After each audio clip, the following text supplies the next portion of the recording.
Bonsoir tout le monde, bienvenue sur Entraide Live, on va s'attaquer à une nouvelle vidéo, mais qui cette fois-ci ne sera pas une vidéo critique, mais plutôt une vidéo polémique. Alors, vous allez me dire, mais pourquoi? Écoutez, pour commencer, je vous avais prévenu ça allait arriver un jour, hein. Lors de la dernière vidéo critique, à la fin, j'annonçais que elle allait bientôt arriver, et donc voilà, chose promise, chose due. Là voilà, et alors vous allez me dire, mais quel est le sujet de cette polémique? C'est très simple, je voudrais vous inviter à boycott totalement Disney. Alors, bien évidemment, je vais vous donner des explications et vous dire le comment tu pourquoi je suis arrivé à cette conclusion et qui m'a poussé à faire cette vidéo, bien évidemment. Mais voilà, je tenais à faire ça. Alors, avant d'attaquer le vif du sujet, je tiens à préciser certaines choses. La première, pour éviter dans les commentaires cette remarque un peu débile qui va sans aucun doute tomber, c'est «Ah, mais tu es un anti-Disney en fait!» Non, j'adore Disney, je me considère même comme un gros fan de ce qu'ils font. J'ai vu tous leurs films, à part un seul qui est Zootopia, parce que j'ai promis de l'avoir avec quelqu'un, mais voilà, bref. Et je suis énormément fan de leurs films d'animation, du MCU, de Star Wars, etc.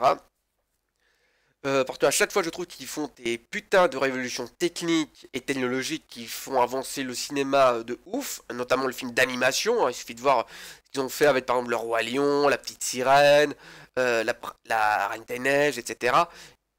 Ou même Vaiana. Enfin bref, ils ont fait un travail de ouf. C'est une vraie mine d'or, Disney, à ce niveau-là.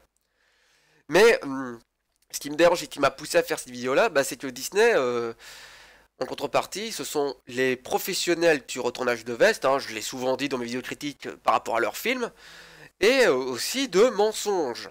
Mais de mensonges bien éhontés, bien gras, bien dégueulasses. Hein, mais vous allez voir qu'on en parlera plus en détail.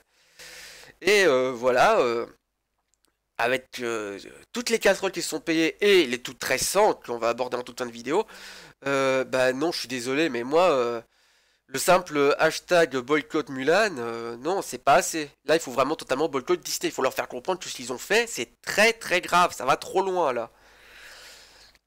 Mais avant d'aller dans les explications, je vais préciser un dernier point. Je vais faire la vidéo, enfin mes explications en deux parties. Alors, une première partie sera dédiée aux mensonges et retournages de veste de Disney que je considère comme proscrits ou qui ne sont plus d'actualité, ou qui ne sont pas de la responsabilité de Disney. Alors je m'explique pourquoi. Il faut savoir que Disney se fut créé le 16 octobre 1923. Donc ça date pas d'hier du tout, hein, ça a pratiquement un siècle Disney.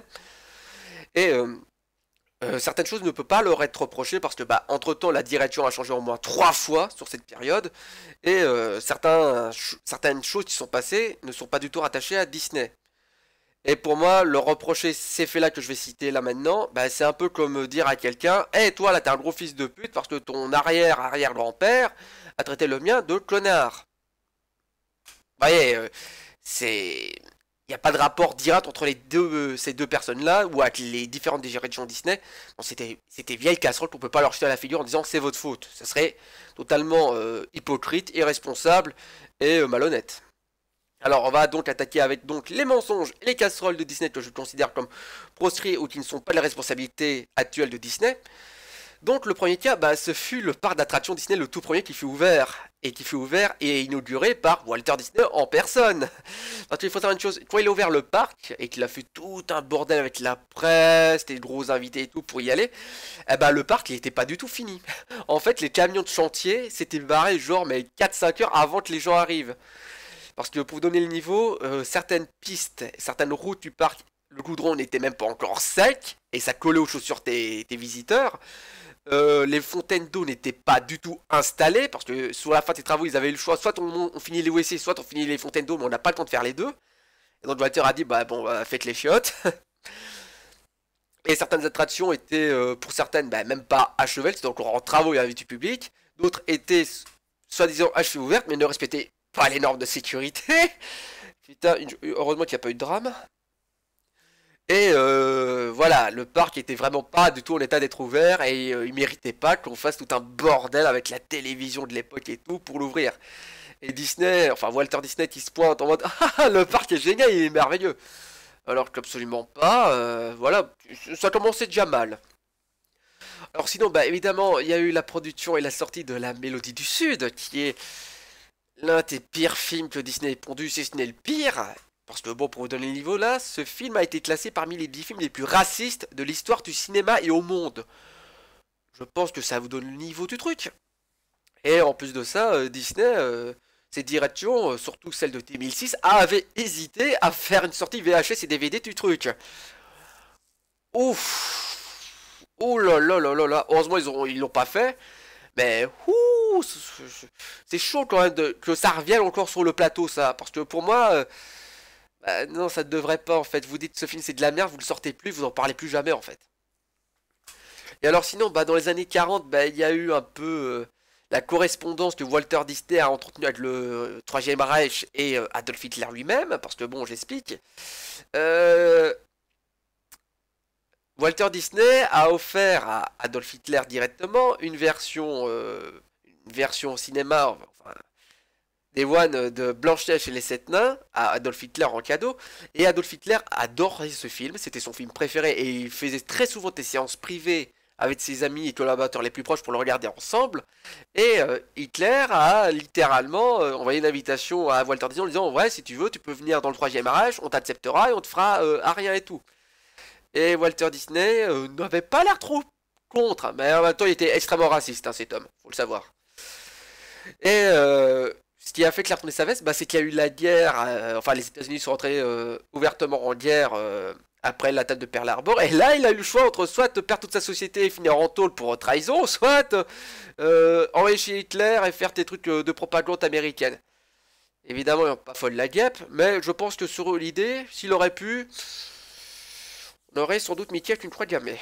Bref, alors il y a aussi eu le cas de Tara et le chaudron magique, parce que en gros c'était un film extrêmement bien, moi je l'adore, mais Disney a tout fait pour le faire disparaître, qu'on n'en entend plus parler, etc. Parce que il le jugeait trop sombre, trop mature et trop adulte sur certaines scènes, ce qui est pas totalement faux, surtout si on compare aux autres œuvres à la même époque. Tara et le chaudron magique c'était un putain d'ovni, hein, et c'était plus un film pour adultes qu'un truc pour enfants. Donc je comprends que la direction de Disney à l'époque n'avait vraiment pas assumé le film et avait tout fait pour essayer de le faire disparaître. Autre point, bah celui-là, c'est un que je peux pas reprocher à Disney directement parce que bon, je n'ai pas trouvé les détails concernant cette histoire, mais en gros, lors de la production et de la préparation en sortie VHS de Bernard et Bianca, l'un des employés au montage a été licencié. Et ce dernier, avant de partir, a fait un petit coup de pute à Disney. Il a fait un petit rajout, en fait, il a un peu modifié les bandes VHS pour en fait incruster une image pornographique très explicite dans un moment très précis du film, qui est donc la fameuse chute quand il s'envole avec l'oiseau et qu'on voit les différentes fenêtres d'immeubles. Et bien, si on fait très gaffe ou qu'on met sur pause, l'une des fenêtres donne sur une image pornographique. Et ça, c'est un employé qui a juste voulu se venger de Disney. Disney s'est excusé, il a remboursé les VHS achetés contre cette scène-là, les a récupérés et a refourni des versions corrigées sans cette scène, évidemment. Donc là, on peut pas du tout reprocher à Disney, je suis désolé. Alors, sinon, vient un autre sujet, l'avant-dernier, qui est très apolémique, c'est la datation de Pocahontas. Qui, beaucoup, et à juste titre, ont considéré que c'était une insulte à l'histoire américaine, et notamment à l'histoire amérindienne. Parce que, bah, ils ont énormément modifié l'histoire de Pocahontas, et ont beaucoup arrondi les angles concernant la colonisation du continent américain par les conquistadors anglais, espagnols et tout ça, quoi. Donc, oui, je comprends de ces gueulés et je suis tout à fait d'accord que les Amérindiens n'aient pas été contents et ont poussé une grosse gueulante. Mais bon, voilà, après, à contrario, je peux entendre qu'ils aient fait ce film-là en l'adaptant à cette sauce-là parce que faut pas oublier que Disney, surtout dans ses grands classiques, ont toujours repris des histoires de contes, de légendes, etc., ou de romans, et ils les ont adaptés pour les rendre accessibles à un public extrêmement jeune, à tes enfants. Il suffit de voir l'exemple de Le Bossu de Notre-Dame, hein, parce que je vous rappelle qu'à la fin du roman, c'est un carnage, hein, et là, ça finit en gros à Pienne qui a même pu finir sur une suite. Il en va de même pour La Belle au Bois dormant, pour Cendrillon, et Blanche-Neige. Enfin, voilà, à chaque fois, ils ont toujours arrondi à mort les angles pour rendre ces histoires abordables pour tes enfants, sans de scènes violentes ou très crues, hein, parce que bon, voilà, La Belle au Bois dormant, l'histoire du viol, tout ça, tout ça.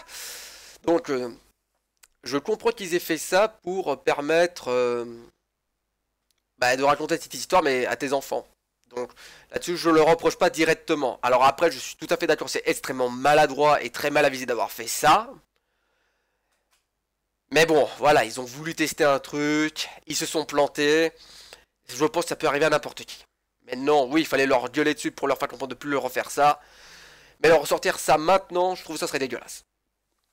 Et alors, le dernier point dans les trucs qu'on peut pas reprocher directement à Disney et qui est extrêmement d'actualité actuellement, c'est les propos tenus par l'actrice de la datation de 2020 de Mulan, donc Liu Yifei, pardon si je m'inscris le nom et prénom, qui soutient ouvertement les répressions policières à Hong Kong. C'est extrêmement grave, je comprends qu'on incite à boycotter le film et à boycotter tout ce que va faire l'actrice dorénavant, mais voilà, il ne faut pas oublier que le Disney, pour sa part, n'en peut rien. L'actrice a obtenu ses propos sur son compte TikTok, donc l'équivalent Facebook de Chine, euh, en son nom à elle, pas au nom de Disney. Disney n'a absolument rien à voir, donc ce n'est pas tellement à Disney à payer les pots cassés pour les propos de cette actrice. Donc voilà, donc ça c'était tous les propos, enfin ça c'était tous les retournages de veste et mensonges un peu proscrits parce que soit ils sont trop vieux, soit ils ne sont pas raccordés directement à Disney.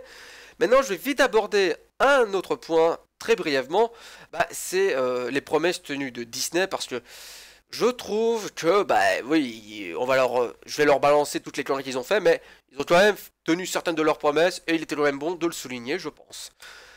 Pour commencer, je trouve que leur promesse de mettre en avant des personnages féminins forts et principaux, elle est tenue la promesse. Parce qu'on a eu Rey dans la saga Star Wars, on a eu Vaiana, on a eu Mulan à une époque, et encore c'était avant leur promesse, hein, Mulan.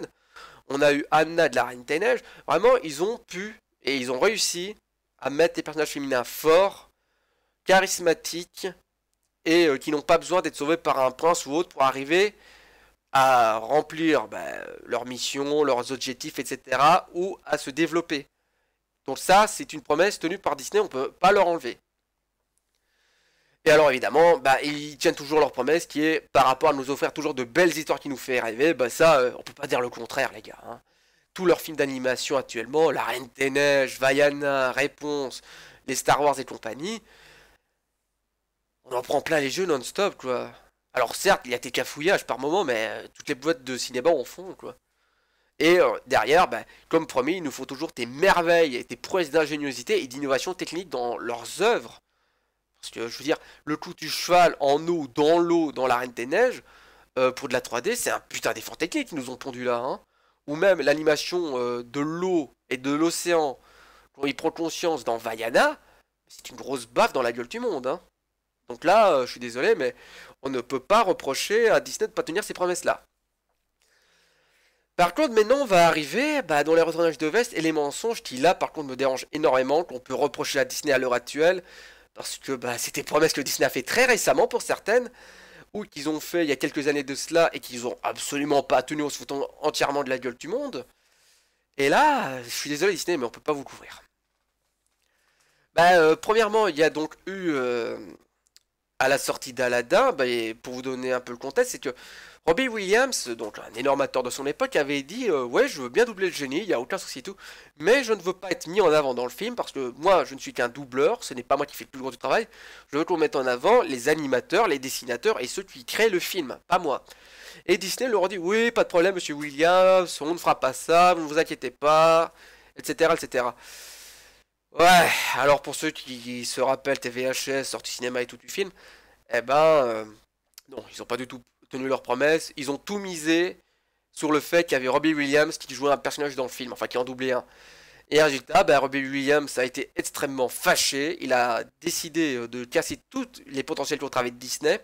Et c'est pour cela qu'il ne double plus jamais le génie à part dans le premier film Aladdin. Que ce soit dans Aladdin 2, Aladdin 3 ou la série animée. À partir de là, ce n'est plus du tout Robbie Williams. Parce que suite à cette trahison de la part de Disney, il a dit non, plus jamais vous me verrez. Ce qui est tout à fait normal. Alors sinon, il y a aussi tout le bordel qu'il y a eu vis-à-vis de Cusco, hein, qui est considéré comme le dernier grand classique de Disney, un film sorti en 2000, qui est, attention, je tiens à préciser, un bon film. Moi, je l'aime beaucoup, mais waouh, c'est quand même un film qui mettait bien en avant déjà que Disney avait des gros problèmes par rapport à son éthique, à ses promesses, etc. Quoi, parce que, en somme, Clouseau, à la base, ça devait être une histoire tout à fait différente de l'heure actuelle. Ça devait être une histoire ultra épique, mélangeant l'histoire du prince et du voleur avec la mythologie inca. Et bon, malheureusement, il y a eu divers cafouillages. Il y a le fait qu'ils ont ultra pressé l'équipe par le tube parce qu'ils avaient un contrat avec McDo pour tes jouets pour 2020 et qu'ils voulaient absolument que ce soit respecté pour se faire un match de thunes. Et donc, résultat, le producteur et les réalisateurs du film se sont barrés, ils ont été remplacés un peu à l'arrache. Le film a pris 6 mois de retard, enfin après ça a été un bordel sans nom quoi. Mais il y a des trucs que ça passe pas parce que ils ont décidé, résultat, suite à tous ces changements, d'en faire un simple film de 1h15 purement comique. Mais ils étaient en collaboration avec Sting, le chanteur. Parce qu'à la base, il avait écrit 6 chansons pour le film, parce qu'il devait y avoir des chansons.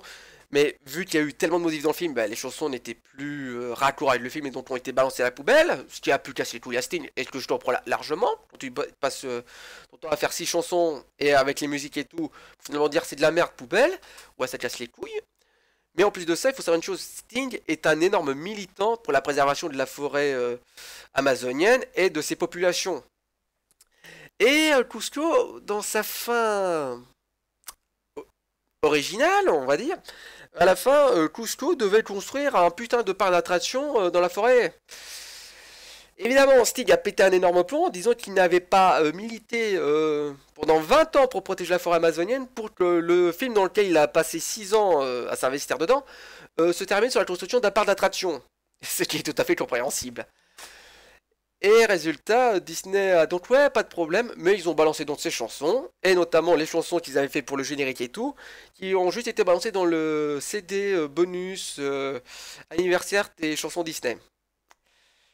Oh putain, Disney, mais comment t'as pu foirer à ce point-là, quoi? Je veux dire, t'avais qu'à faire gaffe et à envoyer chier ton contrat McDo et juste rester fidèle à tes promesses de fournir un contenu de qualité à ton public et de rester propre à ton éthique, mais bon, voilà, l'appel du pognon, hein, évidemment.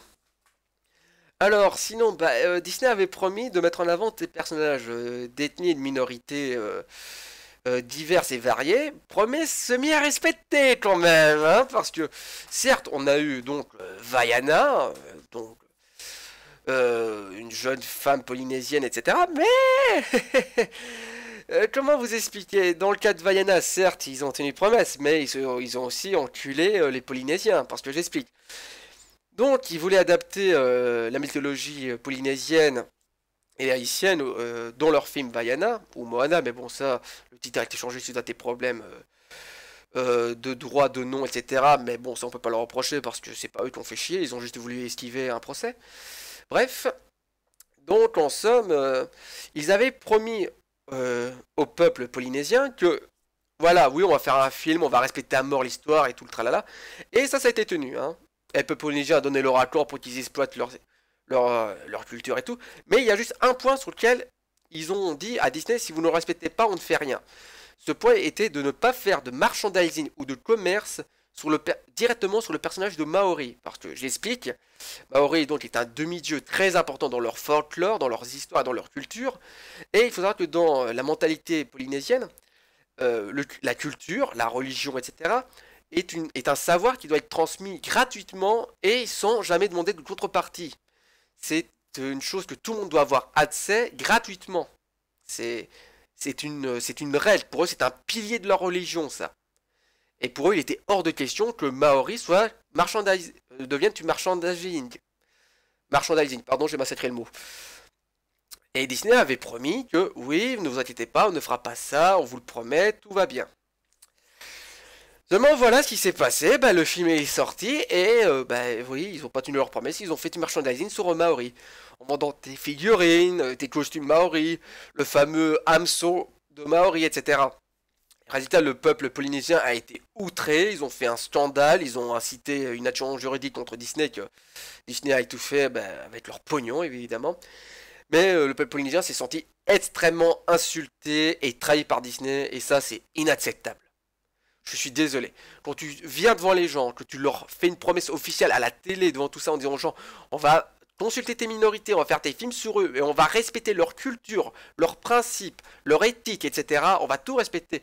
Et que derrière, même pas 2 ans après, ils te font ça, c'est dégueulasse. C'est un gros problème d'éthique, de moralité et d'honnêteté. Franchement, là-dessus, Disney, je vous crache dessus. Ouh. Et en plus de ça, pour reprendre un autre film à polémique, hein, La princesse et la grenouille, qui mettait en avant donc la communauté afro-américaine et tout simplement les communautés noires en général, et notamment le voodoo, hein, eh bien, finalement, quand tu regardes un peu le film entre les lignes, bah, ouais, les personnages principaux sont noirs, le méchant est noir et tout, mais quand tu regardes, ils sont un peu clichés quand même, parce que l'héroïne principale, bah oui, elle travaille dur, fort, elle a plusieurs boulots, parce que elle veut ouvrir son restaurant et tout, mais elle est à la solde de d'hommes blancs extrêmement riches, etc. Et d'ailleurs, Big Daddy, là, le père de sa meilleure amie blanche, là, ben, au final, c'est uniquement grâce au pognon qu'elle va lui donner qu'elle peut arriver à quoi que ce soit, parce que sinon, elle est bloquée. Le prince, bah, c'est le feignant de service qui pense qu'à faire de la musique. C'est un peu cliché. Et le méchant, bah, lui, c'est un gros connard manipulateur qui cherche à obtenir du pouvoir de l'influence en faisant de la magie voodoo. Alors déjà, le voodoo, c'est pas ça, hein, ça c'est un énorme cliché très raciste et qui a été très renforcé bah, justement par l'idéologie blanche, parce que le voodoo c'est pas du tout ça. Donc là-dessus, ça a été tenu à moitié, parce que derrière, oui, après, les personnages évoluent bien, ils sont sympathiques, ils sont bien écrits quand même, et au final, ils arrivent à obtenir ce qu'ils veulent. Mais voilà, par exemple, l'héroïne principale obtient ce qu'elle veut par la menace avec un crocodile qui menace les propriétaires du bâtiment qu'elle veut acheter pour faire son restaurant avec un putain de croco. C'est pas en étant honnête, c'est juste en les menaçant. Le prince, bah lui, il vit au crochet de sa femme. Enfin bref, voilà. C'est pas une image ultra positive si tu regardes entre les lignes. Mais non, ça reste un film assez correct, hein, mais voilà, ça aurait pu être mieux fait au niveau. Honnêtement, je pense que simplement, elle aurait pu acheter son restaurant juste avec ses efforts et peut-être en achetant un autre bâtiment en fait. Pas besoin de se pointer avec un crocodile et menacer les gens, quoi. Parce que ça, c'est ultra négatif en vrai. Sinon, bah, l'avant-dernier point que je tiens à traiter, bah, c'est le cas de Spider-Man, bien évidemment. Parce que, donc voilà, comme vous le savez, c'est Sony qui détient les droits de Spider-Man. Parce qu'à une époque, Marvel était en train de crever dans sa chiasse. Et ils ont commencé à refourguer des licences à gauche à droite pour se renflouer les caisses et essayer de survivre. C'était bien avant le rachat par Disney. Alors donc Sony a récupéré les droits de Spider-Man, entre-temps Marvel s'est fait racheter par Disney, etc. Et le MCU a pu naître. Et en fait ce qu'il y a eu c'est qu'il y a eu donc des collaboratifs entre Sony et Marvel vis-à-vis de l'exploitation de Spider-Man. Et en fait l'idée au départ c'était que chacun mette la moitié dans chaque production. Comme ça bah, Sony est un peu soulagé au niveau des coûts pour produire tes films. Et Disney, eux, avaient le droit d'utiliser Spider-Man dans certains de leurs films. Jusque-là, c'était un accord parfaitement équilibré, respecté, etc. Seulement un jour, Disney s'est dit, tiens, finalement, non, en fait, Sony, vous allez payer les 3 quarts des frais. Alors, mais on continuera quand même à embaucher la moitié des bénéfices.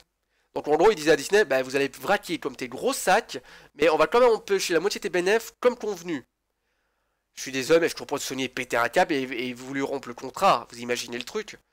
Au départ, c'est du 50-50, et puis au final, c'est du 33 à 66% de responsabilité pour 50-50 de bénéf. Mais va te faire foutre, Disney, quoi.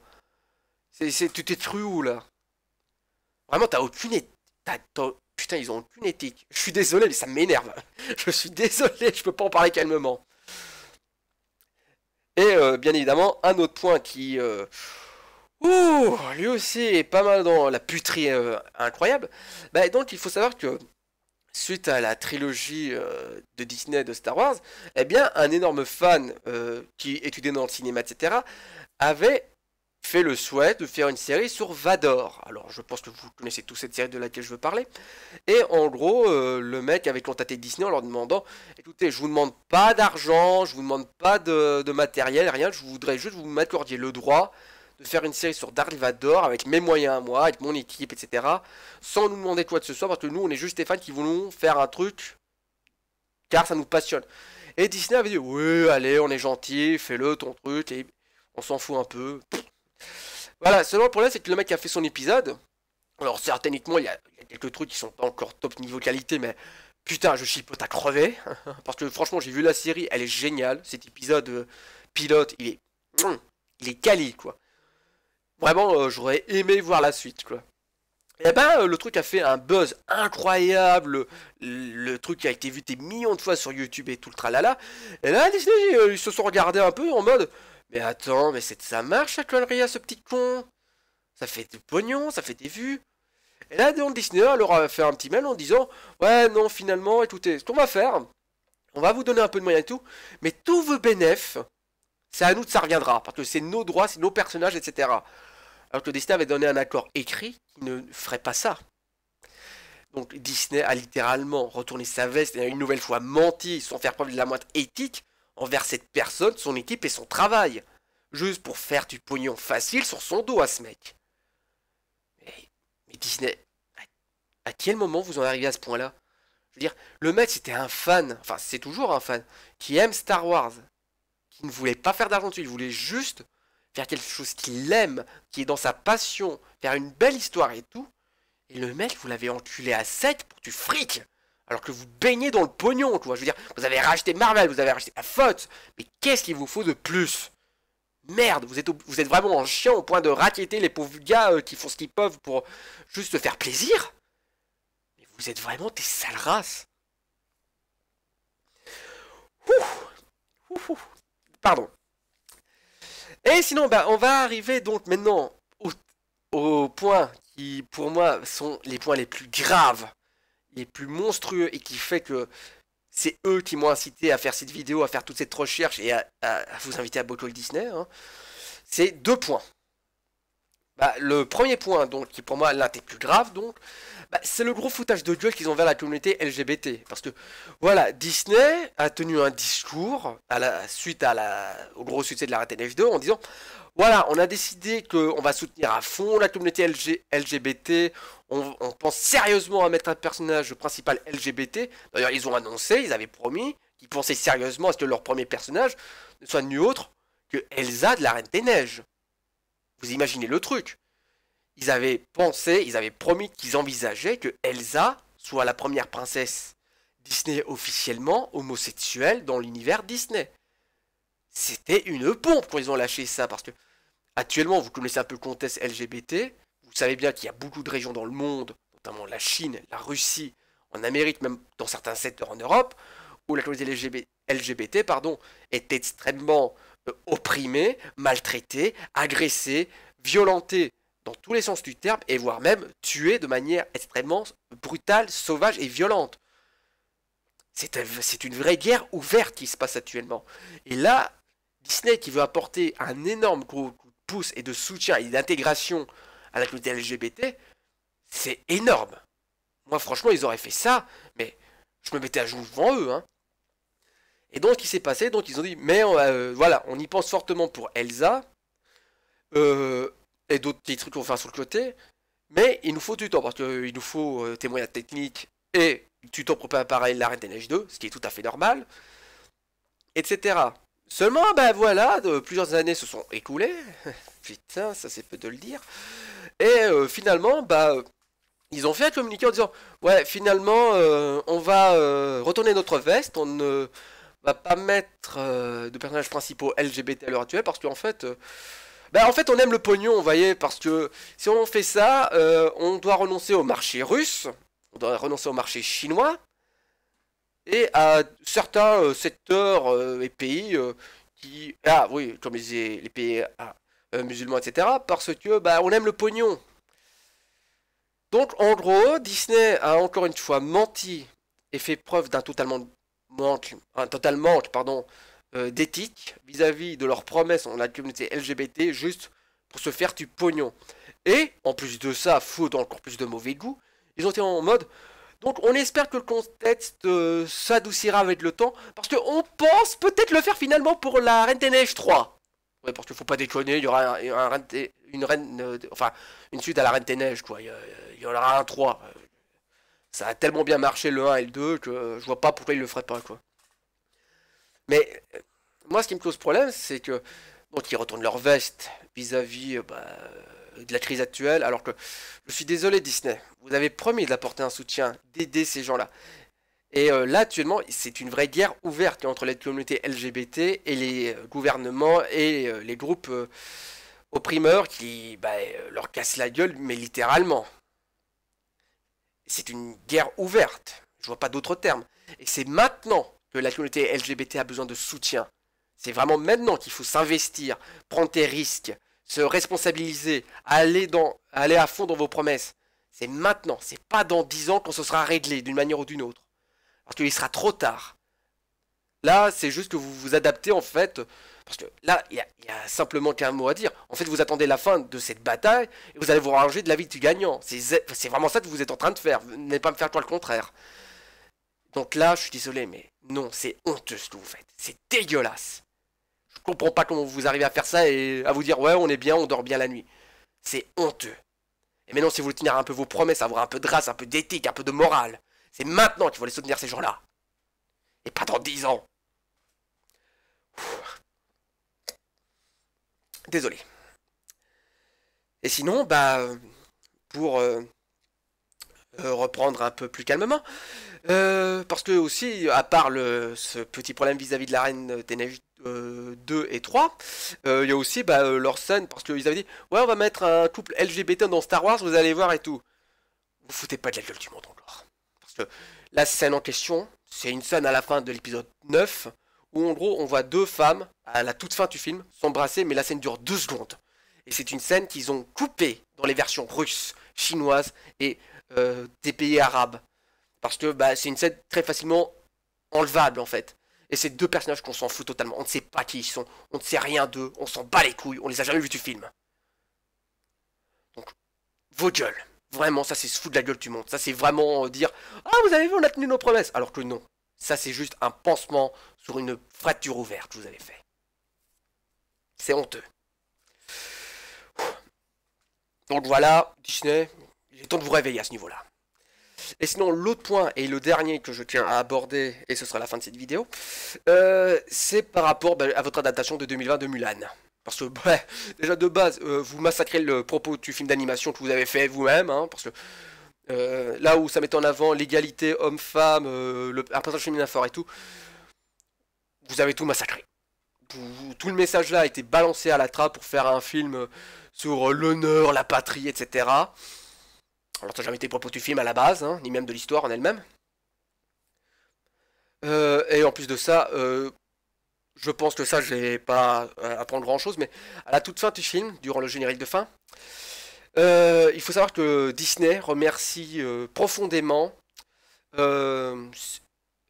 certaines provinces de Chine, notamment la province de Jiangxing.